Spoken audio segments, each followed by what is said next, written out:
तो hello friends, कैसे हैं आप सभी लोग। आई होप आप बहुत अच्छे होंगे। फ्रेंड्स, पिछली वीडियो में हमने दो महत्वपूर्ण सांद्रताओं के बारे में पढ़ा था और वो थी मोलरता एवं मोललता। आई होप आपने उन सांद्रताओं को याद कर लिया होगा, उनके फॉर्मूले याद कर लिए होंगे, उनकी यूनिट्स याद कर ली होंगी, उनका टेम्परेचर के साथ वेरिएशन याद कर लिया होगा कि टेम्परेचर के साथ उनमें चेंज आता है या नहीं आता, यानी वो तापाश्रित है या नहीं है। ठीक है दोस्तों, आज हम बात करेंगे और इम्पोर्टेंट सांद्रताओं की। 2-3 और सांद्रताएं बची है। तो फ्रेंड्स चलिए हम स्टार्ट करते हैं। फ्रेंड्स, हमारी जो अगली इम्पोर्टेंट सांद्रता है वो है मोल भिन्न। क्या है दोस्तों? मोल भिन्न, जिसको मोल अंश या मोल प्रभाज भी कहते हैं। क्या क्या कहते हैं दोस्तों? मोल भिन्न, मोल अंश या मोल प्रभाज। इंग्लिश में कहते हैं दोस्तों इसको मोल फ्रैक्शन।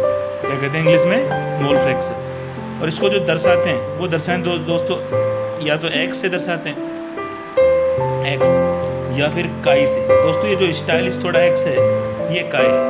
क्या ये? काई। तो इसको एक्स या काई से दर्शाते हैं। तो चलिए दोस्तों स्टार्ट करते हैं अपन मोल भिन्न। दोस्तों मोल भिन्न क्या होती है? दोस्तों जैसे 1 बिलियन में, जैसे मान लीजिए आपके पास 1 बिलियन है,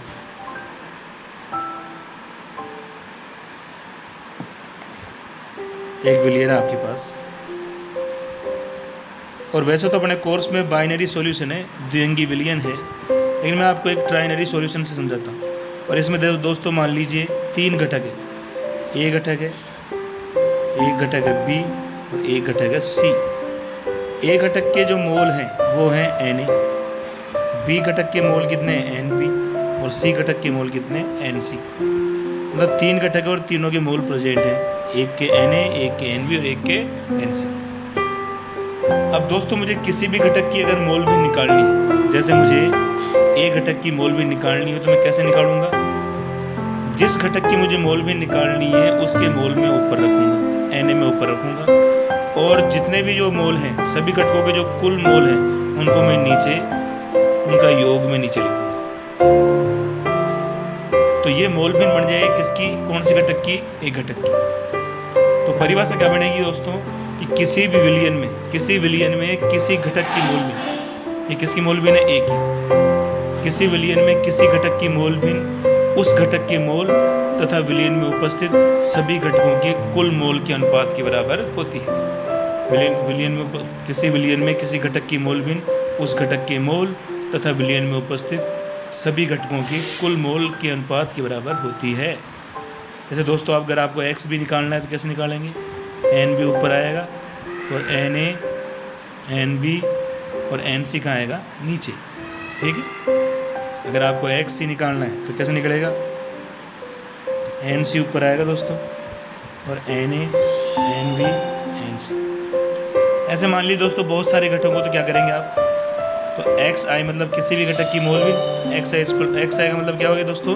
किसी भी घटक की मोल भिन्न इक्वल टू उस घटक के मोल एन आई सिमेशन एन आई। सिमेशन एन आई का मतलब होता है सभी घटकों के कुल मोल। सिमेशन एन आई का मतलब होता है दोस्तों सभी घटकों के कुल मोल। ठीक है दोस्तों। तो दोस्तों अपने तो खैर कितने घटक है? 2 ही घटक है। तो अपने जो फॉर्मूले बनेंगे वो क्या बनेंगे? एक तो एक्स इक्वल टू क्या हो जाएगा? Na, Na प्लस Nb, और एक्स बी इक्वल टू क्या हो जाएगा? Nb और Na प्लस Nb। अब दोस्तों मोल का सूत्र क्या होता है? किसी भी पदार्थ के मोल का सूत्र होता है ग्राम में मात्रा बटा उसका अणुभार। तो Na इक्वल टू क्या हो जाएगा? WA बटा Ma। N इक्वल टू क्या हो जाएगा दोस्तों? N इक्वल टू हो जाएगा WA बटा Ma, और एन बी इक्वल टू क्या हो जाएगा? WB बटा MB। दोस्तों ये वैल्यूज़ आप इस फॉर्मूले में पुट कर सकते हैं। देखिए ध्यान से दोस्तों, एक्स ए इक्वल टू क्या हो जाएगा? एन ए की जगह क्या पुट कर देंगे?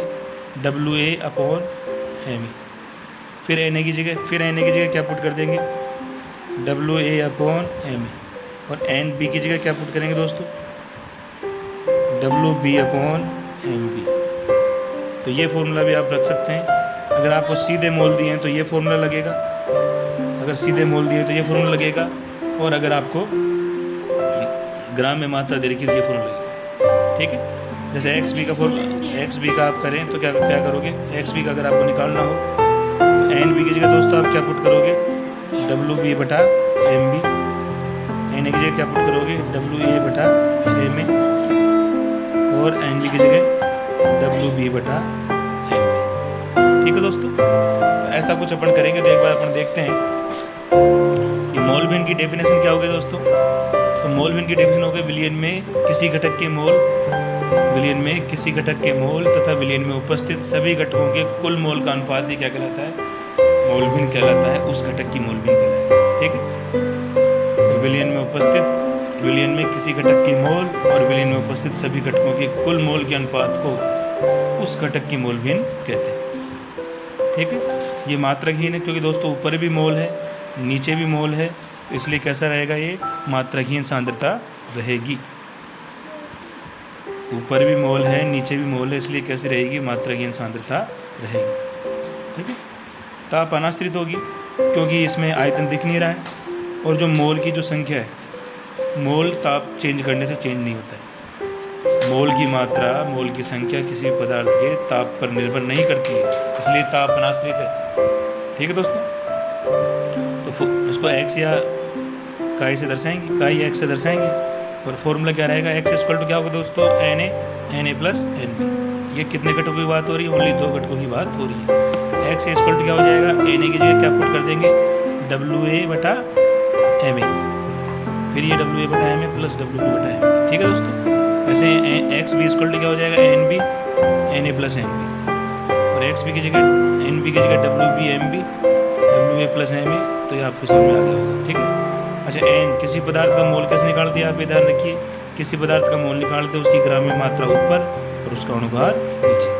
ठीक, किसी भी पदार्थ का ही, जिस पदार्थ का आपको मोल निकालना है उसी ग्रामीय मात्रा ऊपर आपको रखनी है और उसका अनुभार आपको कहाँ रखना है, नीचे रखना है। अगर एन ए निकालोगे तो डब्ल्यू ए बटा एम ए, एन बी निकालोगे डब्ल्यू बी बटा एम बी। ठीक है दोस्तों, कुछ और इम्पोर्टेंट चीज़ें हैं। बहुत सारे घटकों के लिए क्या फॉर्मूला रहेगा, तो एक्स आई इक्वल टू क्या हो जाएगा, n i upon N1 plus N2 plus N3। जितने भी घटक है सभी घटकों की मोलविन अपन जोड़नी पड़ेगी। इसको शॉर्ट में पढ़ कैसे लिख सकते हैं, x i equal to n i summation n i. ठीक है, तो दोस्तों ये एक जनरल फॉर्मूला है।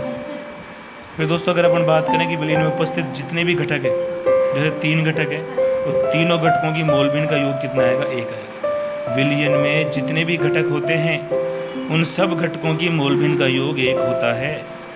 विलियन में जितने भी घटक होते हैं उन सब घटकों की मोलविन का योग हमेशा कितना होता है, 1 होता है। अगर 2 घटक है तो दोनों की मोलविन का योग 1 होगा। ए और बी घटक है तो एक्स ए और एक्स बी का योग कितना होगा, 1 होगा। और विलियन में उपस्थित किसी भी घटक की, विलियन में उपस्थित किसी भी घटक की जो मोलविन है उसका मान 0 से 1 के बीच में होगा। मोलविन का मान, किसी भी घटक की मोलविन का मान 1 से ज़्यादा नहीं आ सकता। जैसे आपने 10th में प्रायिकता पढ़ा होगा कि प्रायिकता का मान कम से कम 0 आ सकता है, ज़्यादा से ज़्यादा 1 आ सकता है, 1 से ज़्यादा 0 से कम नहीं आ सकता। तो सेम मोलविन भी वैसा ही है। मोलविन का मान दोस्तों कितना रहेगा, किसी भी घटक की मोलविन का मान 0 से 1 तक होता है। अगर मोलविन का मान 1 आता है मतलब विलियन में केवल वो ही घटक है और नहीं है, शुद्ध अवस्था केवल वही है। और अगर किसी घटक की मोलविन का मान 0 आता है तो 0 आता है मतलब वो घटक उस विलियन में नहीं है। ठीक है, समझे, 0 है तो नहीं है, 1 है तो वही है।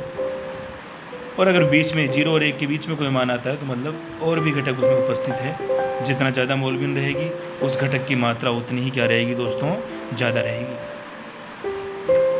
तो देखो अपन दोस्तों, एक्स आई यानी किसी भी घटक की मोलविन का मान, दोस्तों एक बहुत इंपॉर्टेंट चीज़ है, किसी भी घटक की मोलविन का मान 0 के बराबर या उससे ज़्यादा होगा, और 1 से छोटा, मोलविन का मान 1 से छोटा या उसके बराबर होगा। तो ये भी एक बहुत इंपॉर्टेंट चीज़ है। और दोस्तों द्विअंगी विलियन के लिए अपन बात करें तो एक्स ए प्लस एक्स बी की वैल्यू कितनी आएगी, 1 आएगी। मैंने बोला कितने भी घटकों का सबका योग 1 ही आता है। 2 है तो दोनों के मोलविन का योग कितना आएगा, 1 आएगा। तो इसमें एक फ़ायदा अपन को क्या हो जाता है, जैसे अपन को किसी एक घटक की मोलविन का पता है तो अपन दूसरे की निकाल सकते हैं। जैसे मान लो 2 ही घटक हैं और एक घटक की मोलविन 0.6 है तो दूसरे कितनी हो जाएगी, 0.4। क्योंकि उसको एक में से माइनस कर लेंगे। एक घटक की मोलबिन 0.3 है तो दूसरे कितने हो जाएगी 0.7, उसको क्या कर लेंगे माइनस कर लेंगे। तो अगर बी की पता है तो ए की निकालने के लिए आप क्या करेंगे, बी को एक्स बी को आप एक में से माइनस कर लेंगे। अगर आपको ए की पता है तो एक्स बी निकालने के लिए आपको एक्स ए को एक में से क्या करना पड़ेगा, माइनस करना पड़ेगा। तो ये है दोस्तों मोलबिन। एक बार दोबारा हम देखते हैं मोलबिन की। पहली बात तो परिभाषा क्या होती है, विलयन में किसी भी घटक की अपन को मोल भी निकालनी है तो विलयन में उपस्थित किसी घटक के मोल और विलयन में उपस्थित सभी घटकों के कुल मोल का अनुपात ही क्या कहलाता है, मोलबिन कहलाता है। ये कैसा है दोस्तों, मात्रक ही है ना, क्योंकि ऊपर भी मोल है नीचे मोल है। ताप अनाश्रित है, ताप पे निर्भर नहीं करेगा क्योंकि मोल की संख्या है ताप से निर्भर नहीं होती। मोल की जो संख्या वो ताप से चेंज नहीं होती। इसमें आयतन भी नहीं है। फॉर्मूला आप जानते ही, एक्स इक्वल टू क्या हो जाएगा, N A plus N B. किस विलयन के लिए, दी एन विलयन के लिए, ठीक है। और एन ए एन बी की जगह आप क्या रख सकते हैं, W A M A W B upon M B, ये आप लिख सकते हैं। डायरेक्ट मोल दे रखा है तो मोल वाला फॉर्मूला आप लगाएंगे, और अगर आपको ग्राम में मात्रा दे रखी है तो ग्राम में मात्रा वाला फॉर्मूला। किसी पदार्थ की मोल कैसे निकालते हैं, उसकी मात्रा ऊपर अनुभार नीचे, ठीक है दोस्तों। मोलबिन का, किसी भी घटक की मोलबिन का मान कितना होता है, 0 से 1 के बीच होता है। 0 के बराबर हो सकता है, उससे कम नहीं हो सकता, 1 के बराबर हो सकता है, उससे ज़्यादा नहीं हो सकता। सभी घटकों की मोलबिन का योग कितना होता है दोस्तों, एक जनरल फॉर्मूला क्या है, x i equal to n i summation n i, ठीक है दोस्तों। तो ये है, आप इसको अच्छे तरीके से पढ़िए। अब दोस्तों अपन बात करें, जो लास्ट सांद्रता अपने वो है नॉर्मलता। क्या है दोस्तों, नॉर्मलता की अपन बात करेंगे। दोस्तों नॉर्मलता क्या होती है, थोड़ा टफ पड़ेगी अपने, इसलिए इसको ध्यान समझिए। नॉर्मलता क्या होती है कि जैसे अब मोलरता की परिभाषा क्या थी, मोलरता की परिभाषा थी 1 लीटर विलयन में उपस्थित विलय के मोलों की संख्या। ऐसे नॉर्मलता क्या हो जाएगी, 1 लीटर विलयन में उपस्थित विलय के ग्राम तुल्यांकों की संख्या। या तो आप तुल्यांक बोलिए, वैसे तुल्यांक से बढ़िया आप क्या कीजिए, ग्राम तुल्यांक ही बोलिए, वो ज़्यादा ठीक रहता है। 1 लीटर विलयन में उपस्थित विलय के 1 लीटर विलयन में उपस्थित विलय के ग्राम तुल्यांकों की संख्या को, तुल्यांक भी आप कह सकते हैं लेकिन ग्राम तुल्यांक ज़्यादा बेटर रहेगा। ग्राम तुल्यांकों की संख्या को क्या कहते हैं, नॉर्मलता कहते हैं। दोस्तों इसका मात्रक क्या रहेगा, ग्राम इक्विवेलेंट, मतलब ग्राम तुल्यांक प्रति लीटर। मात्रक आप यहाँ देख लीजिए, मात्रक क्या रहेगा, ग्राम तुल्यांक प्रति लीटर या ग्राम तुल्यांक लीटर इनवर्स क्या रहेगा दोस्तों।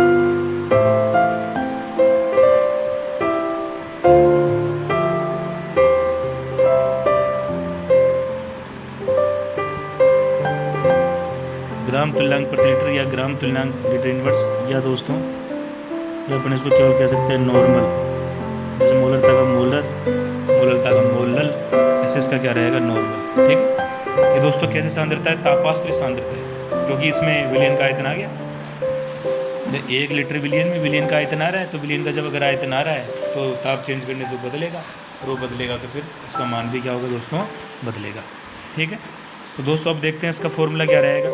तो नॉर्मलता को कैसे लिखेंगे अपन, विलय के ग्राम तुल्यांक की संख्या ऊपर आएगी अपॉन विलयन का आयतन कहाँ आएगा, नीचे, किस में आएगा, लीटर। विलय के ग्राम तुल्यांक की संख्या ऊपर, विलयन का आयतन लीटर में। अब दोस्तों विलय के ग्राम तुल्यांक कैसे निकालते हैं, तो विलय के ग्राम तुल्यांक कैसे निकालते हैं, विलय की ग्राम में मात्रा यानी डब्ल्यू ए और विलय का तुल्यांकी भार। तुल्यांकी भार क्या होता है दोस्तों बताएंगे, विलय का तुल्यांकी भार ई ए, इक्विवेलेंट वेट, तो ई ए से इसको दर्शाएं मैं ई ए, ठीक।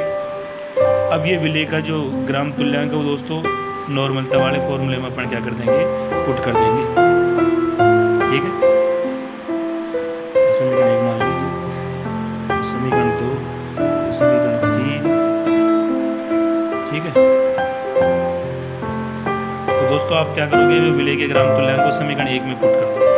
तो पुट करें आपने विलय के, तो क्या हो जाएगा, विलय के ग्राम तुल्यांक की जगह आपने क्या पुट कर दिया, डब्ल्यू ए बटा ई ए।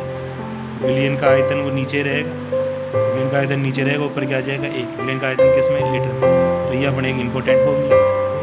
फिर दोस्तों अगर विलयन का आयतन अगर आपने ml में लिया है, विलयन का आयतन अगर आपने ml में लिया है तो आपको लीटर में कन्वर्ट करना पड़ेगा। लीटर में कन्वर्ट करने के लिए आप डिवाइड किसका करोगे, 1000 का डिवाइड किसका करोगे, मैं डब्ल्यू ए ई अपनी जगह, बस लीटर की जगह आपने ml कर दिया, तो इस ml को आयतन में आपको लीटर में चेंज करना पड़ेगा, तो आप 1000 का डिवाइड करोगे वो ऊपर चला जाएगा, तो WA 1000 ऊपर चला गया दोस्तों। ये समीकरण नंबर हो गया 3। तो ये एक इम्पोर्टेंट फॉर्मूला है WA। अब दोस्तों WA ग्राम में मात्रा, E क्या है, विलेय का तुल्यांकी भार। दोस्तों किसी भी पदार्थ का तुल्यांकी भार कैसे निकालते हैं, किसी भी पदार्थ का तुल्यांकी भार कैसे निकालते हैं, पदार्थ का अणुभार या परमाणु भार ऊपर रहेगा, अर्थात अणुभार का यूज़ होता है ज़्यादा, पदार्थ का अणुभार ऊपर रहेगा और उसका संयोजकता कारक यानी एन फैक्टर, कौन सा फैक्टर, एन फैक्टर कहाँ रहेगा, नीचे रहेगा। किसी भी पदार्थ का आप तुल्यांकी भार निकाल सकते हैं। जैसे आपको ए का तुल्यांकी भार निकालना, ए का तुल्यांकी भार E निकालना, तो E बराबर क्या हो जाएगा, उसका अणुभार M ऊपर है और उसका एन फैक्टर कहाँ जाएगा, नीचे आ जाएगा। ठीक है दोस्तों। तो अब E का मान आप समीकरण किस में रखोगे, 3 में रखोगे। E का मान समीकरण 3 में रखने का, तो दोस्तों अपन ने रख दिया n बराबर WA, E की जगह अपन ने क्या रख दिया, n बराबर WA, E की जगह अपन ने रख दिया MA/N 1000/VmL। समीकरण 3 को देखिएगा आप, और ये एन फैक्टर फिर ऊपर चला जाएगा या मल्टीप्लाई हो जाएगा। ठीक है दोस्तों। तो यह बड़ा नॉर्मल था क्या दोस्तों, फॉर्मूला बन जाएगा। तो आप दोस्तों इसको यहाँ तक अच्छे तरीके से याद कीजिए।